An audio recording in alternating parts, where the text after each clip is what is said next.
नमस्कार दोस्तों। एक किताब ने एक पत्रकार की नौकरी छीन ली। एक पत्रकार को किताब लिखना भारी पड़ गया। इस एक किताब ने मीडिया हाउस में इतना खौफ फैला दिया कि लेखक को अपनी नौकरी से हाथ धोना पड़ गया। दोस्तों, आप सोच रहे होंगे कि किताब तो बहुत से पत्रकार लिखते हैं, फिर ये कौन सी अनोखी किताब है जिसने सत्ता से लेकर मीडिया तक की खौफनाक हकीकत को बयां कर दिया। दोस्तों, ये बुक देख रहे हैं, राहुल गांधी, सांप्रदायिकता, दुष्प्रचार और तानाशाही से ऐतिहासिक संघर्ष नाम से पत्रकार दयाशंकर मिश्रा ने लिखी है ये किताब। यही वो किताब है, लेकिन इसे लिखना दयाशंकर मिश्रा को बहुत भारी पड़ा है। उन्हें इसकी बहुत बड़ी कीमत चुकानी पड़ी है। देश के सबसे अमीर आदमी के मीडिया हाउस में सीनियर एडिटर थे दयाशंकर मिश्रा। कठपुतली की तरह चलने वाले मीडिया को राहुल गांधी पर लिखी हुई किताब से भी इतना खौफ है कि उन पर कुछ लिख क्या दिया, सीनियर एडिटर को नौकरी से इस्तीफा देना पड़ा। दो ही ऑप्शन थे उनके पास, या तो राहुल गांधी पर लिखी किताब वापस लेकर मुंह बंद कर लो और नौकरी करते रहो, या फिर इस्तीफा दे दो। पत्रकार ने दूसरा वाला ऑप्शन चुना। उन्होंने इस्तीफा दे दिया और किताब को पूरा किया। साथ में उन्होंने एक और बहुत बड़ी बात कही है कि यह किताब मीडिया हाउस में रहते हुए किए गए उन समझौतों का प्रायश्चित है जिसे कभी छापा नहीं गया, बस छुपाया गया। दोस्तों, दयाशंकर मिश्रा ने अपने इस पूरे प्रकरण के बारे में खुद ट्वीट करके बताया है। इस लंबे चौड़े पोस्ट में उन्होंने मीडिया और राजनीति की असली हकीकत बयां कर दी है।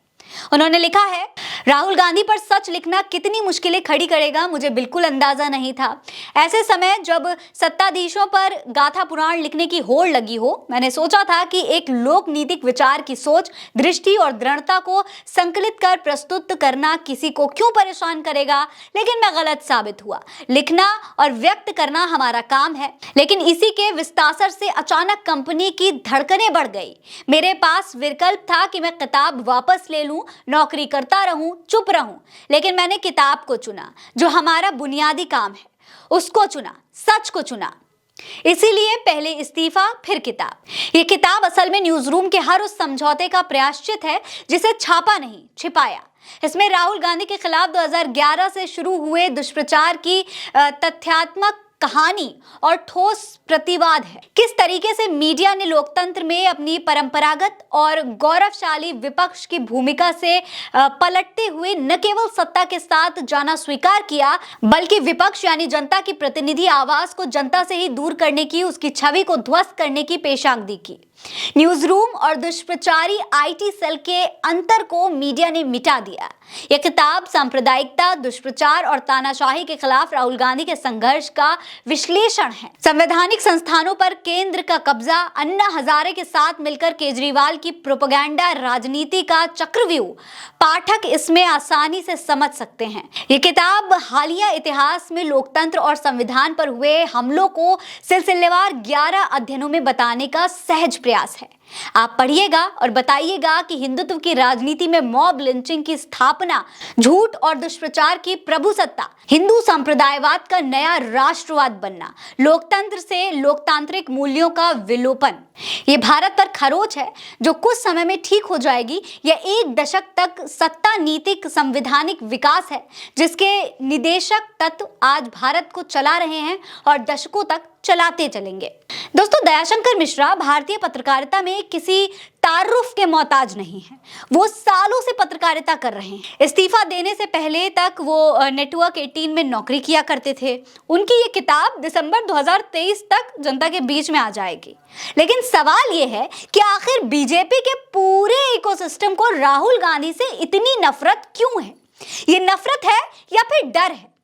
तो इसके पीछे दोस्तों एक बहुत बड़ी वजह है जो निकलकर सामने आती है, आपको समझनी चाहिए।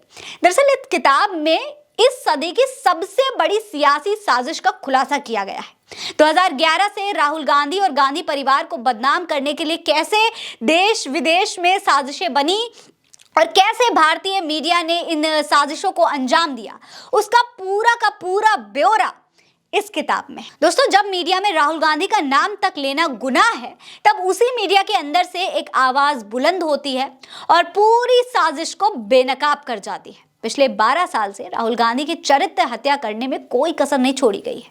ये सब बातें करीब 800 पन्नों की इस किताब में उजागर हो जाएंगी तो सालों की मेहनत पर पानी फिर जाएगा। इसीलिए लेखक के कलम को ही कंट्रोल करने की कोशिश की जा रही है। दोस्तों, यही चैनल पीएम मोदी पर बनी फिल्म पर खुद पूरा आर्टिकल छापता है।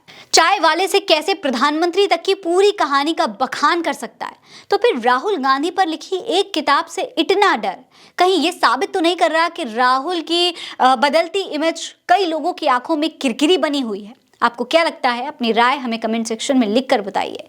ये खबर आप उल्टा चश्मा यूसी पर देख रहे हैं। नमस्कार।